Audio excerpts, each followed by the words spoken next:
Hoy les voy a estar contando lo que fue mi viaje a dedo por todo Irán. Fueron 3 meses que me moví por todo ese país increíble y muy grande, solamente con el pulgar. La verdad que al principio cuando entré a Irán fue bastante, no choqueante, pero los prejuicios que a veces uno carga desde la ignorancia y desde los medios de comunicación y las influencias de las noticias hacen que se te nuble un poco la vista con respecto a los países.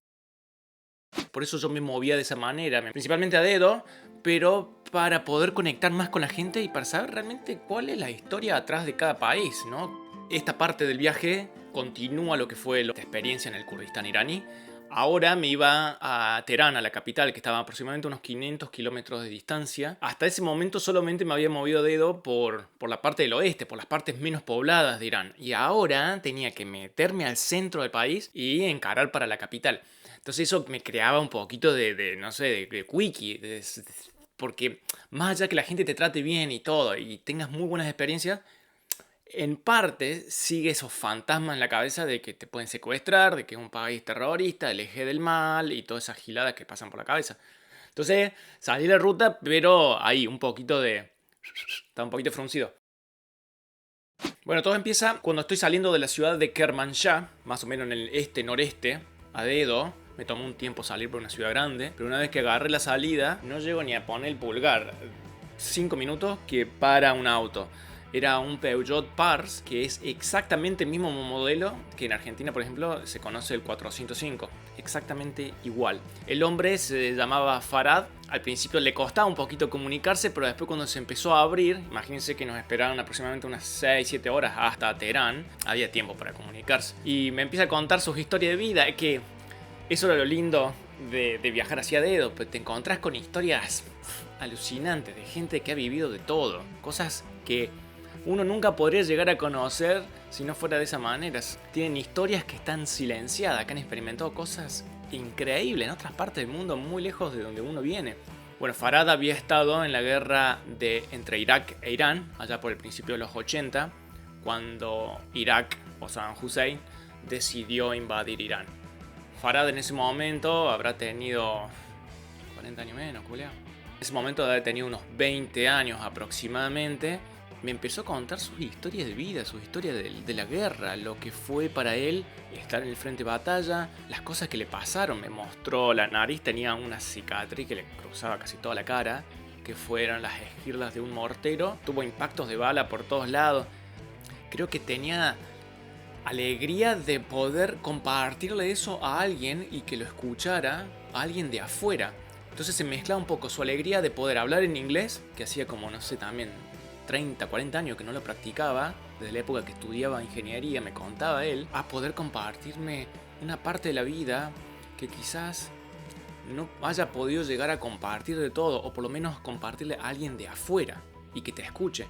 Entonces se creó una linda conversación ahí entre Farad y yo, que le preguntaba todas estas cosas. Bueno, en una parte del viaje, a mitad de camino, paramos en una de esas paradas de camiones típicas donde se sirve la mejor comida. Miren que siempre dicen que donde paran los camioneros es ahí donde hay que comer. Bueno, un lugar en el medio de la nada del desierto, en esos tipos de restaurantes típicos iraníes, donde uno se descalza y se sube tipo a una especie de tarima con alfombra y comes ahí directamente sentado sobre eso. O sea, no hay mesa y no hay sillas.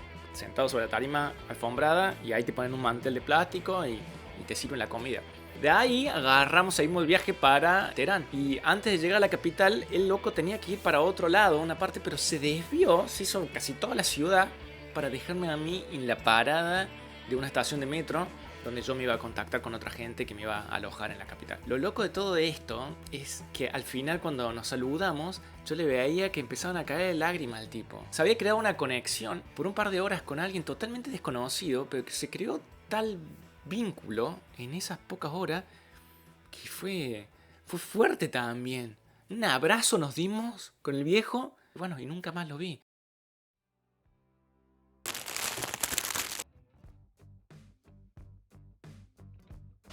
Una vez que me encontré con estos chicos, que era una parejita joven, le empecé a preguntar cómo es realmente la vida ahí. Es realmente como se piensa el mundo: gente religiosa, estricta, que no les gusta el extranjero, que está cerrada, que piensa que el occidente es el enemigo, y bueno, todas esas cosas que uno pensaría que tendrían ese tipo de perfil. Y lo increíble es que es nada que ver, es absolutamente todo lo contrario. Gente que está totalmente en contra del gobierno iraní, de los ayatolás, de los líderes supremos y toda esta bola, y que están reabiertos al occidente, a la televisión del occidente, a libertad de poder hacer lo que uno quiera, poder, no sé, hasta escuchar música si uno quiere. En Irán, por ejemplo, la música es ilegal. Obviamente el alcohol tampoco, las drogas menos. Y no se puede consumir nada que venga del occidente. Entonces hay muchas páginas que están bloqueadas, como Facebook, bueno, Couchsurfing también, Instagram también. Es realmente una dictadura religiosa. Entonces, poder hablar en confianza con gente local y te diga, no, nada que ver, los que nos gobiernan están re locos, nosotros no queremos saber nada con todo eso, es como, chan, esa no me la esperaba. La principal razón por la que yo estaba ahí en Teherán era para tramitar la visa de India. India iba a ser mi tercer país, o sea, iba a ser Irán, Pakistán y después India.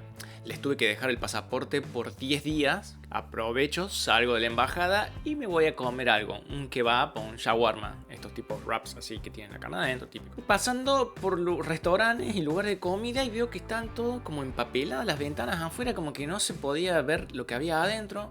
Como tipo un biombo bloqueando la parte donde se entra. Me parecía raro porque los días anteriores yo no había visto nada de todo eso. Pero bueno, qué sé, me mandé muerto de hambre. Me compro un kebab. Salgo caminando por una de las plazas más grandes de Teherán y mientras iba masticando, devorándomelo el shawarma, veo que la gente me miraba pero de otra manera. Ya no me veían con la curiosidad de pelo largo, barba pelirroja. Ya como que me veían con otros ojos como si yo estuviera haciendo algo medio desubicado. Sigo comiendo, sigo caminando y me pasa el pensamiento así, ¡pium! Que los anfitriones de Couchsurfing, esta parejita que me alojó, me habían dicho que justo ese día empezaba el Ramadán.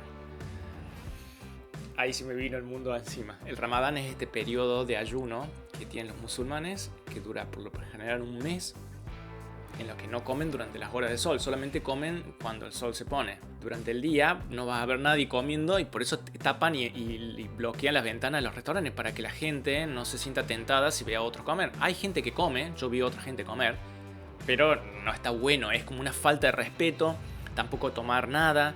Entonces yo estaba ahí comiendo, para cómo tenía el pelo largo, todo. Era un muñequito con un cartel de neón arriba y además comiendo, era como, atraía toda la atención. Claramente uno es extranjero, yo no soy musulmán, entonces, bueno, se me pasó. Pero puede pasar a mayores si alguien te denuncia. Ese mismo día recibo un mensaje de texto del grupito este de extranjeros con los que había compartido un par de días en el Kurdistán iraní y que me decían que ahora estaban yendo a un lugar bastante loco cerca de la ciudad de Shiraz donde iban a pasar un par de días. Yo tenía que esperar 10 días para la visa de India, entonces tenía tiempo para matar, así que les dije que me sumaba, me pasaron a buscar y para allá nos fuimos. Lo loco de todo esto es que ahora lo pienso en retrospectiva y yo había dejado mi pasaporte en la embajada de India y estaba viajando por Irán, ni más ni menos, sin pasaporte. Ahora lo pienso y digo, qué locura culiado haber hecho algo así. Pero bueno, porque imagínate que te paren en la medio de la ruta a alguien o la policía secreta o lo que sea y digan, vos muñeco, ¿qué estás haciendo sin cosa?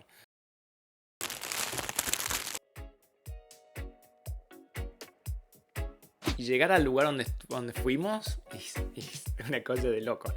Este lugar se llama Galat, está muy cerca de la ciudad de Shiraz y es prácticamente un oasis en Irán, pero en todos los sentidos. Un oasis porque es verde, en el medio del desierto, le cruza un río por el medio, tiene una arquitectura antigua diferente al resto de Irán, muchas ruinas también, un lugar bastante peculiar y también un oasis porque es un lugar donde la gente se va a desconectar. Es el pueblo del libertinaje, es donde van y pueden fumar, se pueden drogar, pueden tomar alcohol, pueden hacer fiestas de lo que se te ocurra, todo tipo de fiestitas.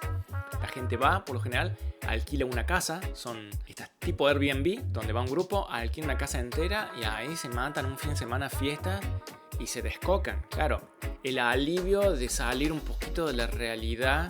Y uno pensaría, pero ¿y esto y que la policía iraní no se mete ahí, no controla, no hace redada? No, porque la misma gente de Galat, que parece ser como una comunidad bastante cerrada y que protege este lugar, coimea a la policía. Entonces la policía están ahí, le marcan la rayita y no pueden cruzar. Es realmente como una burbuja dentro de Irán. Increíble. Ahí me quedé 2 semanas en la casa de Mohamed, que era uno de los iraníes que estaban en el grupo. Él es como la persona que subalquila esa casa o la administra para alquilársela a extranjeros. Entonces el tipo tenía a cargo una casa que era como de 2 pisos. La parte de arriba estábamos nosotros, los extranjeros, y abajo se le alquilaba al turismo, al turista que iba ahí a descocarse. Bueno, yo me terminé quedando ahí 2 semanas en un ocio extremo de no hacer absolutamente nada, relajar, que me vino genial. Bueno, Galat, que aproximadamente a 90 kilómetros de ahí está Persépolis, la antigua capital del Imperio Persa, que era el principal lugar que yo quería visitar cuando fui a Irán. Tocar esas piedras para mí era... me volaba la cabeza. Bueno, salgo de Galat, me voy de la ruta a hacer un poco de dedo, me levantan un par de autos, voy avanzando y cuando estoy más o menos, no sé, a unos 10 kilómetros, 20 kilómetros aproximadamente de Persépolis, se me empieza a complicar un poquito y no me levantaba nada y no había mucho tráfico por donde yo me andaba moviendo. Termina parando un taxi y bueno, me subo. Yo ofreciéndole plata. No era tanta la distancia, entonces tampoco iba a ser tanto. Y cuando para, bueno, le tiro un billete más o menos, no grande, pero sabía que me iba a dar un vuelto. Y me dice, no. Como que me niega, como que no hacía falta que le pague. Y yo digo, ¿qué? Le trato de tirar de vuelta, le insisto. No, le insisto otra vez. No, todo bien, no pasa nada. Bueno, digo, qué buena onda, loco. Me levanto, salgo del auto y cuando voy caminando me doy vuelta, veo atrás el auto y lo veo al chofer que estaba agarrado del volante y me estaba mirando así, como diciendo, ¿a dónde te estás yendo? Y yo lo miro y digo, qué raro esto. Bueno, sigo caminando y me voy. Voy a Persépolis y todo esto. Pero ahora les cuento lo de Persépolis. Pero terminando con esa historia... Cuando vuelvo a Galat y le cuento a los chicos mi anécdota, lo que pasó con el tachero, a los iraníes en Galat, me dicen, ¿no le pagaste? No, le digo, sí, me insistió que no le pagara. No, me dice, séntate, me dice, te tenemos que contar.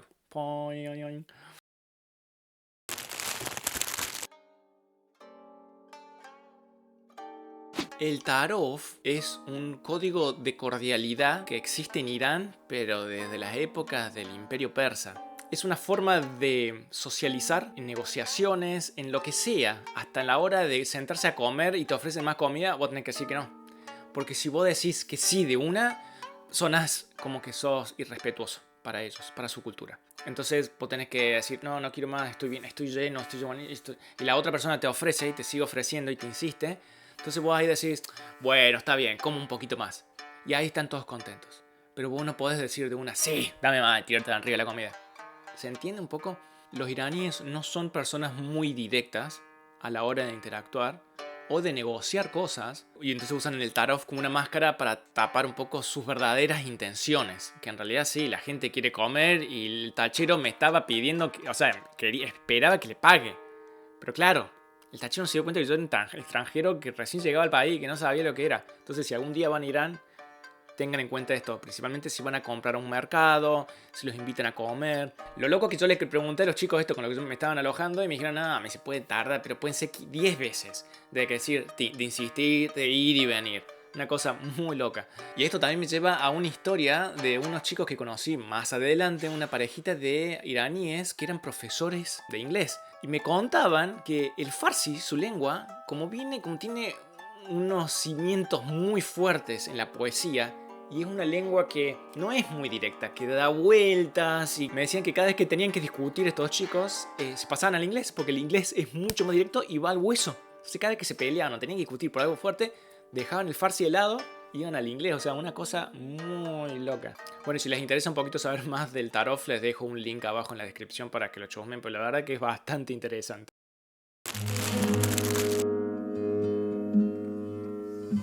Bueno, finalmente, después de ese inconveniente, de esa situación con el tachero, entro a Persépolis. La verdad que estar en un lugar así es increíble. Yo unos meses antes había estado en Atenas, en Grecia. Y Atenas siempre fue como el archienemigo del Imperio Persa. Lo recordarán por películas como 300 y todas esas cosas.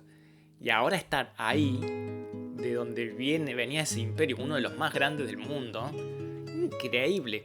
Igualmente lo que queda hoy son todas ruinas, quedan un par de pilares y un par de murallas, pero la mayoría fue todo destruido por Alejandro Magno cuando empezó su campaña hacia el este y donde empezó a limpiar a todo el imperio persa hasta llegar a Persépolis, que era un poco el centro cultural, digamos, ceremonial del imperio persa, y lo devastó un poco en revancha por las cosas que hicieron los persas en Grecia en su momento. Entonces fue un poco la revancha. Otra cosa interesante que volaba mucho por mi cabeza era pensar que el mismo recorrido que hizo Alejandro Magno desde Macedonia, Grecia, hasta prácticamente India, lo hizo yo también, pero a dedo, que es como, no sé, unos 1700 años después. O sea, diferentes tiempos, pero yo también lo hice por tierra. Yo también fui viendo cómo iba cambiando el paisaje paulatinamente. Yo no volé, yo lo hice todo a dedo. Salvando las distancias, obviamente, ni me comparo. Nada, es como un dato de color ahí que me parece también fascinante compartir. También se veían algunos bajos relieves del zoroastrismo, que es la religión pre-islam. Visité también la tumba de Xerxes, el mismo Xerxes que salía en la película 300. Increíble estar ahí también. ¿Qué más, culiao? Pero una de las cosas con las que más la flasheo, o sea, estar ahí, estar en un lugar tan histórico y tan emblemático en la humanidad, es fuertísimo, la verdad. A pesar de que esté todo hecho ruinas. Pero con lo que flasheé mucho fue ver grafitis de por lo menos unos 200 años de antigüedad. Grafitis que estaban tallados con un cuchillo, con algo, en la piedra. Muchos de lo que fueron las primeras expediciones inglesas a esas partes. Imagínense gente que en el 1800, principios del 1800. Es más, hay uno que dice 1800, que es triste porque es un poco destruir ese patrimonio, pero por otro lado es decir, loco, mira, esta es la prueba de que hubo gente acá de Occidente hace 200 años. Para cerrar esa visita legendaria en Persépolis, cuando voy saliendo por la puerta, por la entrada principal, que es la entrada y la salida, se llama la Puerta de las Naciones, ahí mismo me lo encuentro a un gran amigo de Córdoba que también andaba viajando por ahí, Diego Metzadur, que capaz que está viendo este video. Encontré un amigo ahí bajo las Puertas de las Naciones, que es un lugar, un punto emblemático porque es la entrada de Persépolis. Ahí te loco, es como ir estar en Córdoba, en la Plaza San Martín, y cruzarse con un amigo y decir, ¿qué hace, culero? Che, lo saco una foto. Bueno, con Persépolis terminó un poco lo que fue esa primera parte de mi viaje de 3 meses por todo Irán. Así que después les voy a andar contando lo que pasó después, que también son cosas muy locas y que valen la pena compartir. Así que bueno, gracias por estar ahí, por ver, no sé si llegaron hasta acá con el videito, así que gracias. Chao, hasta la próxima.